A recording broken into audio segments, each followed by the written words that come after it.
কবুতরের মাংস খেতে যেমন মজা তেমনি স্বাস্থ্যের জন্যও পুষ্টিকর। আজকে আমি শেয়ার করব এই মজাদার ঝাল ঝাল কবুতরের মাংস রান্নার রেসিপি। আশা করি রেসিপিটি আপনাদের অনেক ভালো লাগবে। প্রথমে ফ্রাই প্যানে তেল দিয়ে দিব, 2টা তেজপাতা দিয়ে দিলাম, 4-5টা দারচিনি, 5টা সাদা এলাচ, 2টা কালো এলাচ, হাফ চামচ গোলমরিচ, 6টা লবঙ্গ দিয়ে নেড়ে দিব। তারপর এখানে পেঁয়াজ কুচি, মরিচ কুচি দিয়ে নেড়ে দিচ্ছি। পেঁয়াজ মরিচটা যখন হালকা নরম হয়ে আসবে আমি এখানে 1 চামচ আস্ত গোটা জিরা দিয়ে দিব।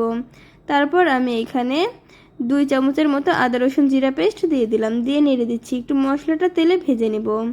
ভাজা হয়ে গেলে এখানে আমি স্বাদ মতো লবণ, 1 চামচ হলুদের গুঁড়ো, 2 চামচ মরিচের গুঁড়ো দিয়ে নেড়ে দিচ্ছি।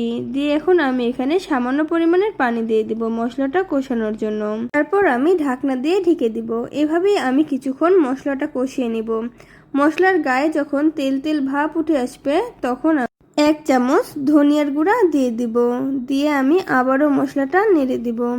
মশলাটা ভালোভাবে নেড়ে দিয়ে আমি এখানে কবুতরের মাংসগুলো দিয়ে দিব।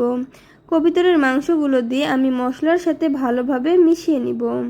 তারপর আমি আগে থেকেই আলু কেটে রাখছিলাম, আলুগুলো দিয়ে দিব। আলুগুলো দিয়ে আমি আবারও ভালোভাবে নেড়ে দিব। ভালোভাবে নাড়া হয়ে গেলে আমি এখানে ঢাকনা দিয়ে ঢেকে দিব। এভাবেই আমি কিছুক্ষণ কবুতরের মাংসগুলো কষিয়ে নিব। তারপর আমি এখানে কিছু রসুন দিয়ে দিলাম, দিয়ে আবারও নেড়ে দিচ্ছি। এভাবে আমি আরও 5 মিনিটের মতো কবুতরের মাংসটি ভালোভাবে কষিয়ে নিব। মাংসটি যখন কষানো হয়ে যাবে, তেল তেল ভাব উঠে আসবে মাংস থেকে, তখন আমি এখানে পরিমাণ মতো পানি দিয়ে দিব। পরিমাণ মতো পানি দিয়ে আমি এখন ঢাকনা দিয়ে ঢেকে দিব। এভাবে আমি আরও কিছুক্ষণ রান্না করে নিব।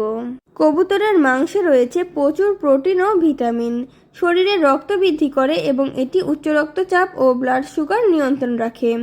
নিয়মিত কবুতরের মাংস খেলে ক্যান্সার ও হৃদরোগের ঝুঁকি কমায়। তারপর এখানে আমি 1 চামচ ভাজা জিরা গুঁড়া দিয়ে দিলাম, দিয়ে আবারও আমি নেড়ে দিচ্ছি। দেখুন তরকারির কালারটা কত সুন্দর এসেছে, খেতেও কিন্তু অনেক মজার ছিল।